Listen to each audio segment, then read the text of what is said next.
여러분들 성경에 아리마대 요셉이라는 인물을 아시죠? 마태복음에는 그를 이렇게 소개합니다. 부자다라고 얘기합니다. 마가복음에서는요, 이제 우리가 주중 큐티에 나올 겁니다. 존귀한 공회원이라고 소개합니다. 사실 그가 누구인지는 우리 정확하게 알지 못하지만 성경을 한두 번쯤 읽었더라면 아리마대 요셉이 어떤 일을 했는지는 어렴풋이 기억하고 있습니다. 예수님이 십자가에 달려 돌아가시죠. 아리마대 요셉이 무엇을 합니까? 예수님의 시신을 빌라도에게 받은 후에 자신이 한 번도 사용하지 않았던 자신 소유의 무덤에 예수님을 장사 지냅니다. 자, 근데 이 장면이 이사야서 53장 9절에 이미 예언되었죠. 히브리어의 정확한 번역으로 제가 준비했습니다. 같이 한번 읽습니다. 시작.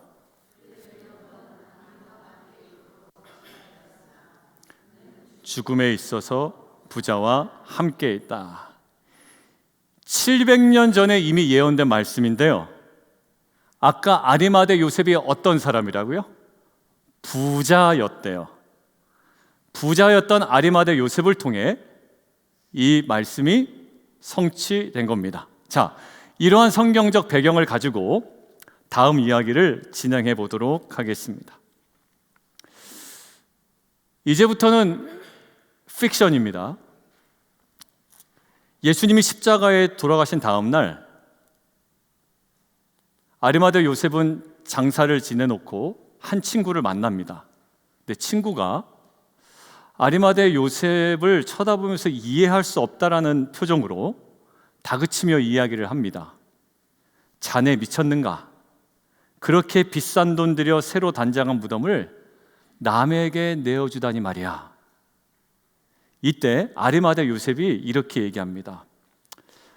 아니, 나는 그분께서 주말만 잠깐 쓰시겠다 하시길래 빌려드린 거야 라는 겁니다.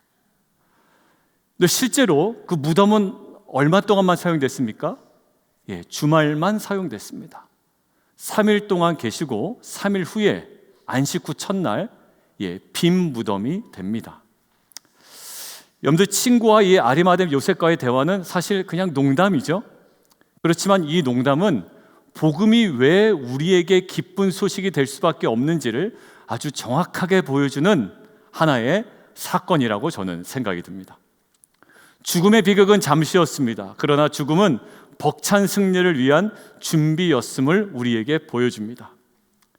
여러분들, 우리 사랑하는 가족과의 이별은 상당히 마음이 아픕니다. 일부 예배 때 제 항상 왼쪽 뒤편에 찬양의 소리가, 한 여자의 찬양의 소리가 들립니다.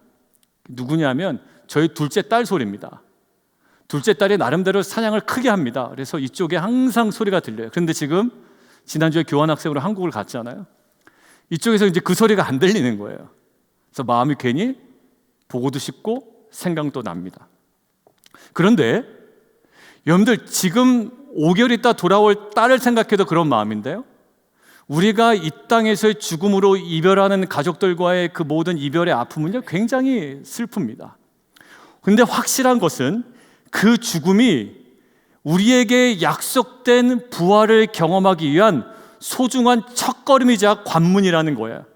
그것은 굉장히 아프지만 잠시고요, 영원한 부활의 온전함이 우리에게 예비되어 있다는 겁니다.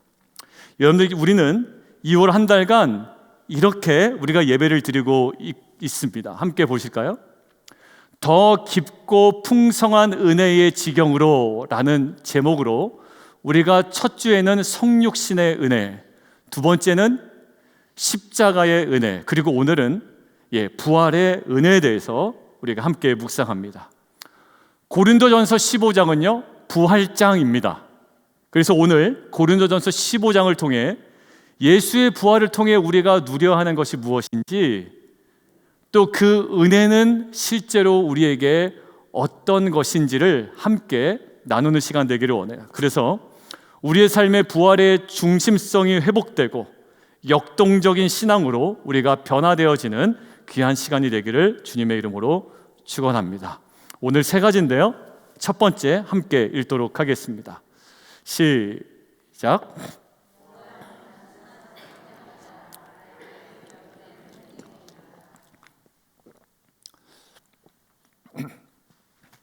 여러분들, 우리는 가끔 유튜브 영상이나 또 TV 프로그램을 통해서 누군가의 사업 성공 스토리를 볼 때가 있습니다. 어제는 제가 성공 스토리라고 유튜브에 좀 치니까 이런 얘기까지 나오더라고요. 한국의 임용고시라고 아세요? 네, 교사가 되려면 임용고시에 합격을 해야 됩니다.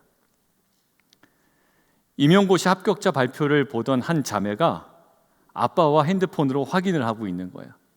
버튼만 누르면 화면이 뜨는 겁니다. 버튼을 누르고 차마 한 번에 볼 용기가 나지 않아서 밑에 점수부터 보면서 차근차근히 올라가더라고요. 근데 마지막 결과가 어떤 결과였을까요? 합격이 아니라 1등으로 합격하셨습니다 였습니다. 그래서 이거를 엄마가 찍고 있었는데 수석 합격을 한 거예요. 이 자매가 환호성에 난리가 났습니다. 여러분들, 이러한 사업의 성공, 그리고 대학 진학의 성공, 누군가의 어떠한 화려한 업적, 이것들을 볼 때 부러움의 소식입니다. 그리고 그 사람의 성공 스토리를 들으면 내가 더 이상 게으르면 안 되겠다라는 심리적인 자극도 사실 주어집니다. 그렇지만 그 합격이 나의 합격은 아닌 거예요. 그리고 그 사람의 성공이지 나의 성공은 아닌 겁니다. 부활도 마찬가지예요. 예수님이 부활하셔서 우리가 예수님이 다시 사신 것에 대해서 우리가 축하는 할 수 있습니다. 그런데 그것이 마치 우리 자신의 일인 것처럼 기뻐할 만한 일인가라는 것들을 우리가 질문을 던져봐야 됩니다. 자, 복음서에 보면 예수님께서 죽은 나사로를 살리십니다. 나사로의 부활이죠. 자, 그런데 나사로의 부활은 우리에게 심리적인 감동을 줄 수 있어도 나사로의 부활이 저와 여러분에게 어떤 실제적으로 무엇인가를 보증하는 것은 아닙니다. 그리고 결정적인 것은 뭐냐면 나사로의 부활은 결국 한계가 있는 부활이었다라는 거예요. 그는 부활했지만 결국 시간이 지나 또 다른 육체의 죽음을 맞이하게 되었습니다. 그런데 예수님의 부활은 좀 달라요. 예수님의 부활은 예수님의 부활로 끝나는 것이 아니라 다르다라고 성경은 이렇게 얘기하네요. 한번 읽도록 하겠습니다. 자, 시작.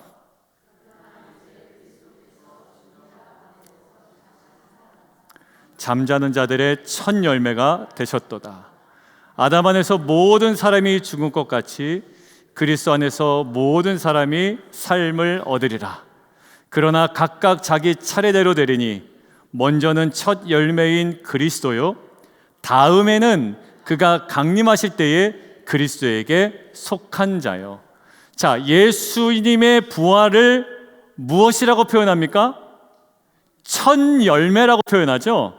그러면 첫 열매면 두 번째 열매도 있습니다. 세 번째 열매도 있습니다. 결국 다음 열매도 있습니다. 결국 예수님과 동일하게 죽음에서 부활을 경험할, 예수님과 동일한 부활을 경험할 다음 열매도 있다라는 전제의 표현이죠. 자, 그럼 다음 열매는 누구라고요? 그리스도에게 속한 자가 다음 열매래요. 그 부활을 경험할 다음 열매. 결국 그리스도에게 속한 저와 여러분이 그 예수님의 부활과 동일한 부활을 경험할 다음 열매라는 겁니다. 결국 그리스도에게 속한 저와 여러분은 첫 열매이신 예수님과 동일하게 죽음에서 부활하는 은혜가 보장된 자임을 저는 믿습니다. 우리가 읽은 고린도전서 15장이 무슨 장이라고요? 부활장이라고 이야기해요.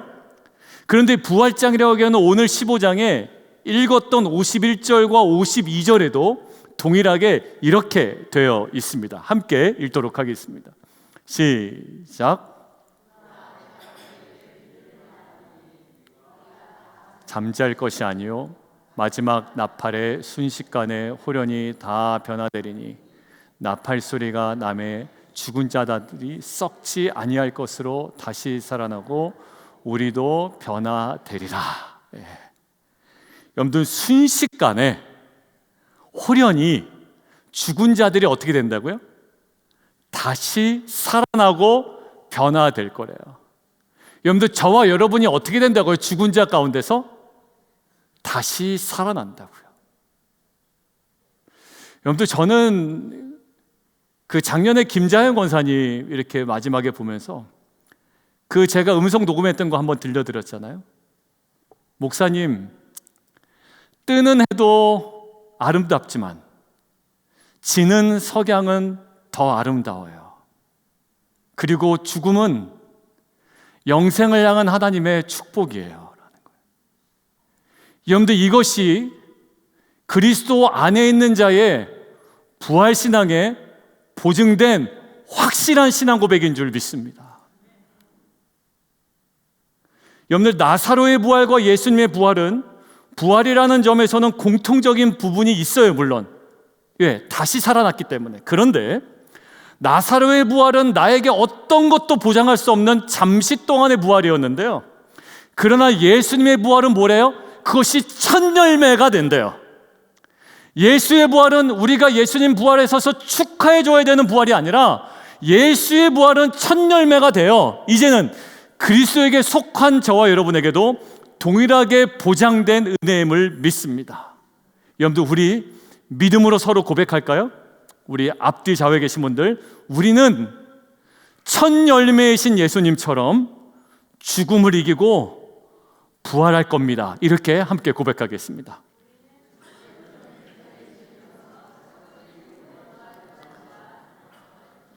부활하셔서 나중에 다시 만나요.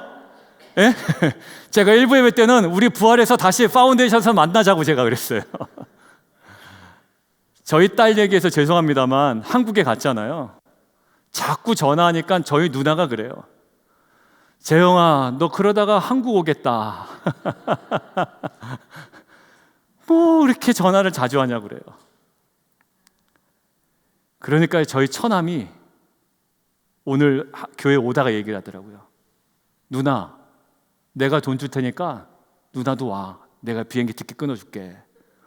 처남이 이제, 그래서 내가 가려면 가. 내가 그랬어요. 그러면 수완이도 가야 되는데, 그러면 우리 처남한테 수완이 비행기 티켓까지 한번 얘기해 볼까? 뭐 이런 얘기를 하면서 온 거예요. 간 것도 아니잖아요. 근데 갈 가능성이 있다는 이야기만 하는데, 저는 그냥 있어도 뭔가 가면 자기 언니 만나, 자기 여동생 만나, 자기 남동생 만나, 또 장모님 만나, 조카들 만나, 얼마나 좋을 거예요. 그러니까 가지도 않았는데 벌써, 그리고 여권도 없어요. 시민권 나온 다음에 여권을 만들어가지고 그러니까 지금 당장 갈 수도 없는데 그거 생각하니까 괜히 뭐예요? 제가 흥분되는 거예요. 좋겠다, 가족들 만나면. 여러분들, 근데 우리가 다시 부활한다는 사실은요, 지금 한국에 갈 수 있을지 없을지 불확실성을 오히려 뛰어넘는 확실히 우리에게 보장된 은혜임을 믿습니다. 저도 부활하고요, 여러분들도 부활해요. 부활해서 다시 만나요. 영원히 온전한 모습을 만나. 이게 예수의 부활로 우리에게 주어진 보장된 약속이요, 오늘의 현실을 이기고도 남을 만한 능력임을 믿습니다. 두 번째요, 어떤 부활인가? 같이 한번 읽습니다. 시작.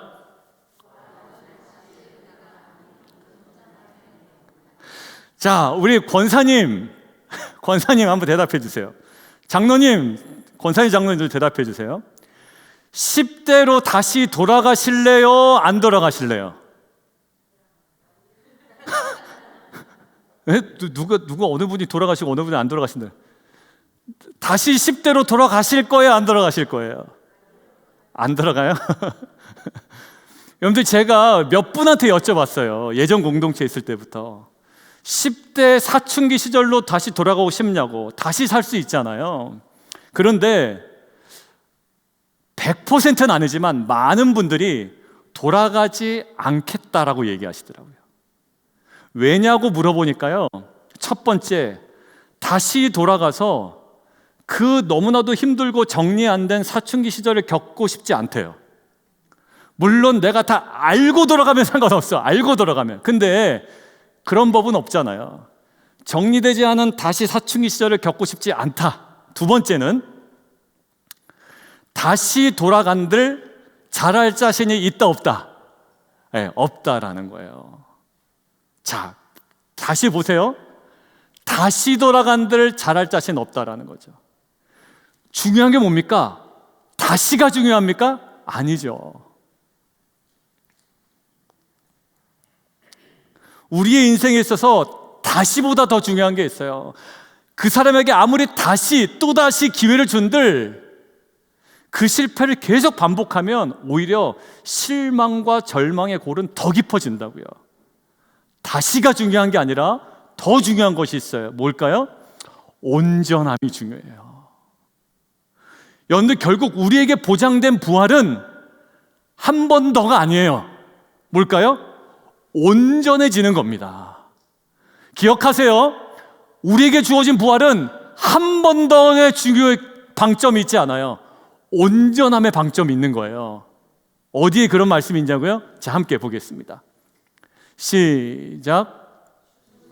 부활도 그와 같으니 썩을 것으로 심고 썩지 아니할 것으로 다시 살아나며 욕된 것으로 심고 영광스러운 것으로 다시 살아나며 약한 것으로 심고 강한 것으로 다시 살아나며 육의 몸으로 심고 신령한 몸으로 다시 살아나나니 육의 몸이 있은즉 또 영의 몸도 있느니라. 여러분들, 이 구절을 주목해 보면 다시라는 말이 나오긴 하지만 썩을 것으로 심고 다시 썩을 것으로 살아난다라고 되지 않아요. 약한 것으로 심고 다시 약한 것으로 살아난다고 되어 있지 않아요. 썩을 것으로 심었지만 썩지 아니할 것, 욕된 것으로 심었지만 영광스러운 것, 약한 것으로 심었지만 강한 것, 육의 몸으로 심었지만 신령한 것, 격을 볼지요? 공통점이 있습니다. 온전하게 살아난다라는 거예요. 다시라는 말에 방점이 있지 않아요. 어디에? 온전함이에요. 저와 여러분이 부활할 때 어떤 티도 없고 흠도 없고 부족함도 없고 연약함도 없는 온전함으로 부활할 줄 믿습니다. 이 부활의 은혜는요, 다시 한번 살아가는 게 아니에요. 여러분들, 힘든 세상 다시 살아가는 거, 군대 다시 갈래? 화들짝 놀랍니다. 제대해야 되는데, 그죠? 제가요, 정말 몹쓸 꿈을 가끔 꿔요.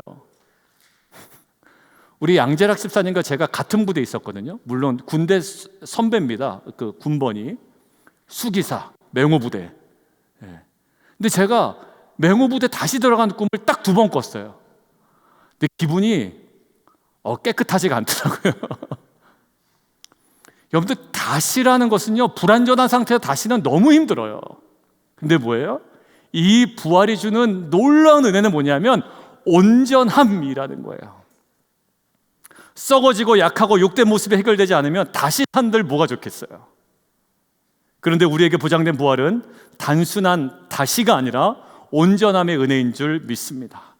지금 너무 불안하고 연약하고 수치스러운 모습이라 할지라도 예수의 부활을 통해 우리에게 보장된 부활은 우리를 흠도 없고 부족함도 없고 온전하게 하시는 능력이요 은혜임을 믿습니다.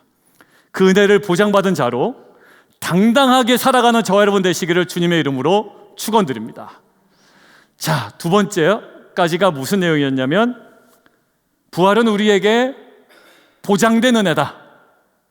근데 그 보장된 은혜는 다시 사는 것에 방점이 있지 아니하고 온전히 살아나는 데에 우리에게 방점이 있는 은혜다라는 거예요. 그러면 그 은혜를 누린 자로 아직은 부활을 경험하기 전이잖아요. 그럼 오늘을 우리가 어떻게 살아가야 될까라는 거예요. 자, 세 번째 함께 읽겠습니다. 시작.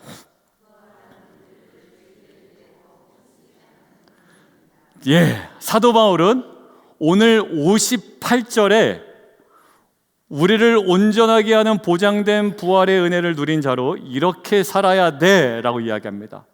고린도전서 15장은 무슨 장이라고요? 부활장. 부활장의 맨 마지막 58절에 이런 은혜를 아는 자로, 누리는 자로, 믿는 자로 이렇게 살아야 돼 라고 이야기합니다. 자, 58절 함께 보겠습니다. 그러므로 시작. 견실하며 흔들리지 말고 항상 주일에 더욱 힘쓰는 자들이 되라. 이는 너희 수고가 주 안에서 헛되지 않은 줄 알미라. 여러분들 얼핏 읽으면 부활의 신앙을 가지고 열심히 살아라는 뉘앙스 같지만 그렇지 않습니다. 놓치지 말아야 될 분명한 표현이 있습니다. 자, 보실까요? 항상이라는 거예요. 그 다음에 어디요? 더욱이라는 거예요. 그 다음에 어디요? 주의 일에라는 거예요. 주의 일에. 그냥 열심히 살아라가 아닙니다. 지금 딱 맞춰서 사이렌 울리잖아요. 뭐라고요? 항상 더욱 어디에? 주의 일에 힘쓰는 자가 되라. 그냥 열심히 살아라가 아니에요. 사람의 가치는 무슨 일에 힘쓰느냐에 달려있는 것 같아요. 사도 바울은 엄밀히 얘기하면 예나 지금이나 한결같이 열정적인 사람이었습니다. 기억나시죠? 예수님 만나기 전에는 공문서를 들고 쫓아다니면서 예수의 복음을 전하는 자들을 엄청 핍박했습니다. 왜 그렇게 핍박했을까요? 사도 바울은 가말리엘의 문화생으로 율법을 너무나 잘 배웠는데 메시아로서의 고난받는 종의 모습은 전혀 인식을 못했던 거예요. 근데 분명히 예수라는 자가 십자가에 달려 죽었거든요. 근데 율법에 의하면 나무에 달린 자마다 누구의 저주를 받은 자예요? 하나님의 저주를 받은 자죠. 그런데 하나님의 저주를 받아서 나무에 달려 죽은 저 사람을 누구라고 얘기합니까? 하나님의 아들이라고 얘기하는 거예요. 사도 바울 입장에서는 이건 무슨 죄일까요? 신성 모독죄입니다. 그러니까 내버려둬도 돼요. 근데 이 열정이 있는 사도 바울은 어떻게 합니까? 공문서를 받아들고 잡아 죽이는 겁니다. 다니면서. 자, 이전에도 열정적인 사람이었어요. 근데 그가 달라진 건 열정의 강도가 아니라 열정의 대상이었습니다. 사도 바울은 주님을 다메섹에서 만난 이후에 이제 주의 일에 힘쓰는 자가 됩니다. 이제는 주의 교회를 핍박하는 것에 힘쓰는 자가 이제는 주의 일에 힘쓰는 자가 됩니다. 왜일까요? 사도 바울은 부활하신 주님이 지금도 살아계심을 믿었습니다. 그리고 부활의 주님이 자기에게 할 일을 맡기셨음을 믿었습니다. 단순히 내 직업이 아닌 거예요. 단순히 먹고 사는 문제가 아닌 거예요. 분명히 사명이라고 분명히 알았습니다. 그리고 주님이 나와 함께 가시고 결국 이 역사를 이루어 가시는 분임을 믿었습니다. 이로 인해서 사도 바울은 안디옥에서 파송돼서 1차 갈라디아, 2차 마게도냐와 아가야, 3차 에베소에 가서 핍박을 당하거든 고난을 당하건 길이 막히건 매를 맞건 파선을 당하건 끊임없이 주의 일에 힘써 전하며 이 복음을 전했습니다. 상황은 전혀 좋지 않았어요. 끌려가서 매도 맞고 옥에 갇히고 파선도 여러 번 당해갔습니다. 그런데 주의 일에 오직 힘쓰는 자로 살아갑니다. 그가 어떠했는지 이렇게 되어 있거든요. 함께 한번 읽겠습니다. 자, 시작.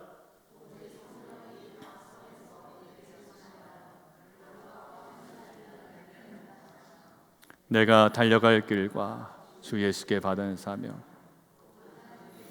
복음을 증언하는 일을 마치려 하면은 나의 생명조차 조금도 귀한 것으로 여기지 아니하니라.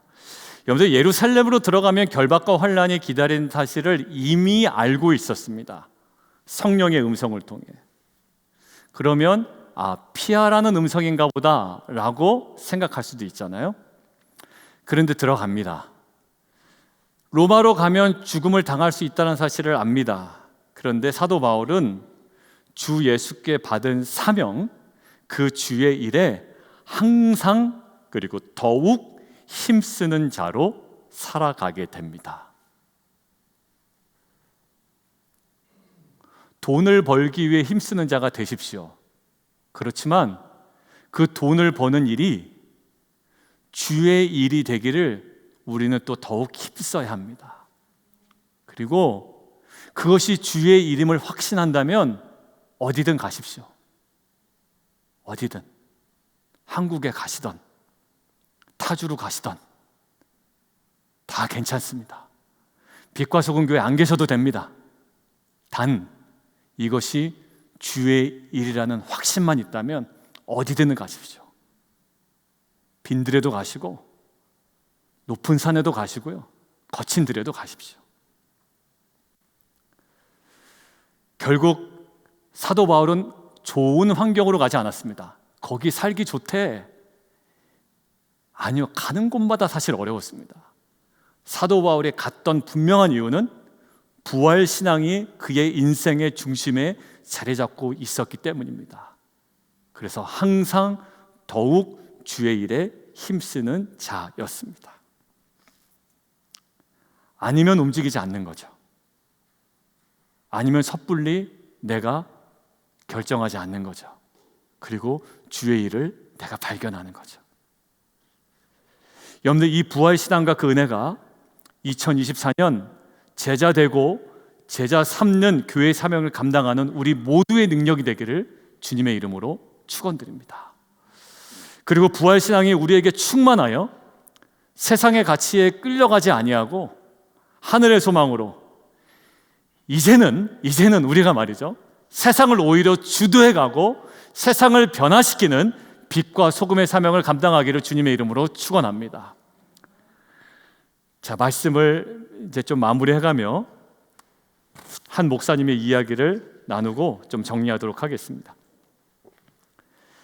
미국의 한때 유명한 설교자였고 목회자였던 아이언사이드 박사님이라고 계시대요. 근데 죽음을 놓고 이런 예를 드셨습니다. 하루는 이제 마을길을 걸어가는데 항상 열려져 있었던 어떤 상점의 문이 닫혀져 있는 겁니다. 창문에는 커튼도 내려져 있네요. 이상하다, 이 집에 무슨 일이 있나? 그래서 자세히 들여다봤더니 그 창문 앞에 이렇게 써놨다고 합니다. 내부 수리 중이라는 거예요. 그 후로 여러 날 동안 그 가게 문이 열리지 않았습니다. 여전히 내부 수리 중이라는 팻말만 이제 그 앞에 붙어 있습니다. 호련히 어느 날 갑자기 가게 문이 활짝 열려서 들어가 봤더니 가게 안이 이전과는 전혀 다른 모습으로 멋지게 장식이 되었다라는 거예요. 들어가는 손님들마다 아주 기분 좋게 물건을 사가지고 나오는 것들을 이제 보게 된 겁니다. 이때 아이언사이드 박사가 깨달았다라는 거예요. 예수 믿는 사람에게 있어서의 죽음은 저도 언젠간 죽을 거 아니에요. 아이폰에 그 유상 기증인가요? 제 디지털 정보를 자녀에게 미리 넘겨줄 수 있는 그 장치가 있어요. 그래서 제가 갑자기 죽으면 제 비밀번호를 아무도 모르잖아요. 그래서 어느 날 갑자기 생각이 나서 저희 큰애, 그다음에 둘째, 막내한테 제 애플 아이디와 관련된, 그리고 거기에 있는 모든 디지털 정보를